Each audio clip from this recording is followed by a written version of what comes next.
ஐ பெரியசாமி வீட்டில் சொத்தாவணங்கள் மற்றும் மின்னணு சாதனங்கள் பறிமுதல் செய்யப்பட்டிருக்கும் தகவல் மிக முக்கிய செய்தியாக வந்திருக்கிறது. இது குறித்து நமது குமுதம் செய்தியாளர் சுப்பிரமணியன் தரும் கூடுதல் தகவல்களை இப்போது கேட்கலாம். ஊரக வளர்ச்சித்துறை அமைச்சர் ஐ பெரியசாமி மற்றும் அவரது மகன் நம் எம்எல்ஏவுமான செந்தில்குமார் ஆகியோர் தொடர்புடைய இடங்களில் அமலாக்கத்துறை அதிகாரிகள் சோதனை மேற்கொண்டார்கள். குறிப்பாக 7 இடங்களில் இந்த சோதனை என்பது நடத்தப்பட்டதாக தெரிய வந்திருந்தது. பண மோசடி தடுப்பு சட்டத்தின் கீழ் வழக்கு பதிவு செய்யப்பட்டு அதன் அடிப்படையில் இந்த சோதனை என்பது நடத்தப்பட்டதாக அமலாக்கத்துறை தரப்பில் அதிகாரப்பூர்வமாக தெரிவிக்கப்பட்டிருக்கிறது. ஏற்கனவே ஐ பெரியசாமி மற்றும் அவரது குடும்பத்தினர் மீது வருமானத்திற்கு அதிகமாக சொத்து சேர்த்ததாக தமிழக லஞ்ச ஒழிப்புத்துறை சார்பில் வழக்கு ஒன்று பதிவு செய்யப்பட்டிருந்தது.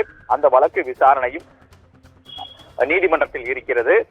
இந்த நிலையில் அந்த வழக்கை மையமாக வைத்து அமலாக்கத்துறை அதிகாரிகள் இந்த சோதனையை நடத்தியிருக்கிறார்கள்.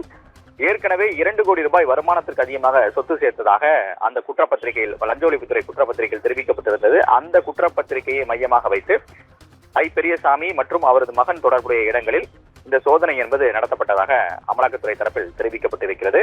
மேலும் இந்த சோதனையின் போது செந்தில்குமார், அவரது ஐ பெரியசாமியுடைய மகள் இந்திராணி, ஐ பெரியசாமி ஆகியோருடைய வீடுகளில் சோதனை என்பது நடத்தப்பட்டது. அதே போல அவர் நடத்தி வரக்கூடிய நிறுவனத்திற்கு அவரது இளைய மகன் பிரபு நிர்வாக இயக்குநராக இருப்பதாகவும் தெரிவிக்கப்பட்டிருக்கிறது.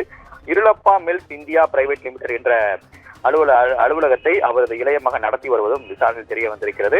அங்கும் அமலாக்கத்துறை அதிகாரிகள் சோதனை என்பதை நடத்தியிருந்தார்கள். இந்த சோதனையில் என்னென்ன கைப்பற்றப்பட்டிருக்கிறது என்ற விவரங்களை அமலாக்கத்துறை தெரிவித்திருக்கிறது. அதன் அடிப்படையில் சொத்துக்கள், முதலீடு தொடர்பான ஆவணங்கள் ஆகியவை பறிமுதல் செய்யப்பட்டிருப்பதாக தெரிய வந்திருக்கிறது. மேலும் இருளப்பா மில்ஸ் இந்தியா பிரைவேட் லிமிடெட் நிறுவனத்திலிருந்து சில ஆவணங்கள் கைப்பற்றப்பட்டிருப்பதாகவும் அமலாக்கத்துறை தரப்பில் தெரிவிக்கப்பட்டிருக்கிறது. டிஜிட்டல் ஆவணங்கள் சாதனங்கள் கிடைக்கப்பட்டிருப்பதாகவும் தெரிய வந்திருக்கிறது. அதனை ஆய்வகத்திற்கு அனுப்பி ஆய்வு செய்யக்கூடிய பணி என்பது நடந்து வருவதாகவும் அமலாக்கத்துறை தரப்பில் தெரிவிக்கப்பட்டிருக்கிறது. நன்றி. உங்கள் தகவல்களுக்கு நன்றி சுப்பிரமணியன்.